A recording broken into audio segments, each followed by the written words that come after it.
Kadang-kadang pemirsa kalau kita ngomongin temen tuh agak gimana gitu ya.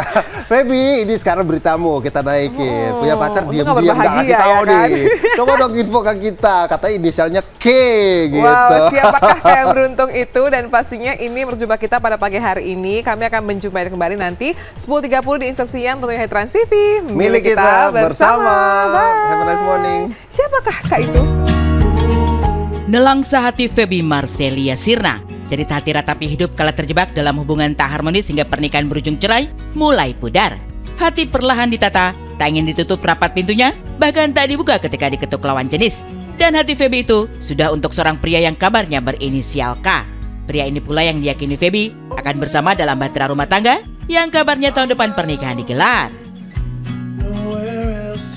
Sekarang kamu sudah punya pacar yang lebih pasti lagi dan udah ada inisialnya. Inisialnya adalah K. Tapi belum mau dipublish. Fitnah atau fakta? Fitnah.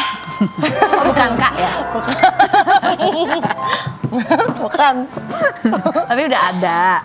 Iya, udah ada yang dekat. Udah ada yang deket. Ya kan sekarang tuh butuh support system.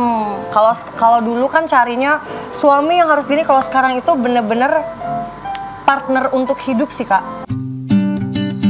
Teman hidup sepatutnya support system, bukan sebatas status pendamping hidup. Pada sang kekasih yang siap untuk naik pelaminan itu, Feby yakin akan hal ini. Tapi benarkah sebelum sang kekasih ini mengetuk hatinya, Feby hampir jalani ta'aruf bersama pria lain? Benarkah pula ada yang sampai mengajak Feby jadi istri kedua pasca dirinya resmi bercerai? Ya. Istri enggak ada istri kedua. Kalau yang ngajakin ta'aruf sama ngajakin nikah ada. Oh gitu. Jadi selain yang tadi itu ada. Dia duluan malah. Oh ada lagi nih? Ada. Duluan. Yang sebelum ini? Iya. Ada lagi. Itu ngajak ta'aruf? Dia nanya, kamu mau gimana? Kita mau dekat dulu, mau ta'aruf atau mau langsung nikah? Kondisinya dia pada saat itu lagi di Tanah Suci. Jadi dia, kok aku lagi di depan Ka'bah, keinget kamu ya? Gitu, cenah. Terus kok nggak jadi sama yang itu? Nggak, aku inget kurang sah. Belum yakin. Iya, belum yakin. Terus abis ini datanglah yang kedua ini. Iya. Jadi ini baru-baru ya, bukan sebelum-sebelumnya udah lama belum ya, bukan ya? Pokoknya aku kenalan sama lawan jenis itu setelah ketok palu ya, netizen ya. Udah intinya itu aja. Feby sudah siap untuk kembali bina rumah tangga. Tentang ini, tiada larangan dari buah hati. Bahkan anak Feby sendiri sudah berulang kali meminta dirinya untuk mencari papa baru agar dirinya tak terlampau sibuk bekerja. Lalu, benarkah pula kekasih baru Feby dari kalangan selebriti yang juga seorang pengusaha? Bahkan ada statement juga dari anakku yang besar kayak, mau cari papa baru deh yang supaya ngomong tuh gak capek kerja katanya gitu. Kok kepikiran gitu, kaget aja sih anak 11 tahun bisa berpikir kayak gitu loh. Feby kini ceria, tiada gundah gulana membelenggu hati. Senyumnya sumringah, air mukanya tak siratkan beban pikiran atau masalah hidup. Mungkin kehadiran kekasih baru mengubah Feby.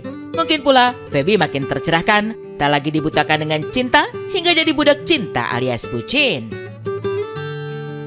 Lebih happy sih karena banyak banget orang yang akhirnya baru ketemu aku lagi bilang katanya aku jauh lebih fresh. Terus kelihatan happy banget katanya gitu. Ya alhamdulillah sih karena kan memang kalau kayak gitu kan penilaian orang lain gak bisa kita bikin-bikin ya gitu. Jadi ya orang lain lihatnya seperti itu ya alhamdulillah sih gitu. Kalau trust issue sih lebih dijadiin pembelajaran aja sih kalau buat aku gitu. Karena banyak juga yang nanya trauma gak sih gitu. Lah kalau trauma itu kan berarti aku menyamaratakan semuanya gitu. Dan aku gak mau itu sih gitu. Feby bukan bucin hingga tak ada ruang untuk logika dalam cinta. Ia bertahan dalam hubungan yang tak sehat bukan sepenuhnya atas nama cinta, melainkan demi buah hati. Tapi setegar Feby pertahankan pernikahan, kesabaran punya batasnya. Meski dirundung sedih harus korbankan anak, dirinya putuskan untuk berpisah dari Revan. Feby itu pernah menikah kurang lebih selama 10 tahun. Kalau cerita sekarang mungkin nggak seberat pada saat Feby menjalani. Di tahun pertama, tahun kedua, ketiga, keempat dan seterusnya gitu.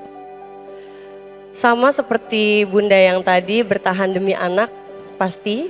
Karena mama Feby juga berpisah jadi Feby nggak mau ngulangin apa yang Feby rasain ke anaknya Feby gitu. Kala bersama Revan, getir hidup ditanggung Feby. Tiada harmoni tercipta, tak ada komunikasi terjalin. Persoalan demi persoalan tak kunjung selesai. hingga Feby yang terus memendam terluapkan lewat tubuh yang kerap dirundung sakit. Feby nggak apa-apa kok, masih bisa tetap kerja buat anak-anak Feby, buat mama. Karena Feby sadar banyak yang bergantung sama Feby, keluarga Feby. Tapi di tahun-tahun terakhir sebelum Feby memutuskan untuk berpisah, asam lambung Feby yang nggak sembuh-sembuh. Sebelum syuting Feby harus ke rumah sakit dulu. Bangun tidur, mandi 5 hari berturut-turut harus infus dulu.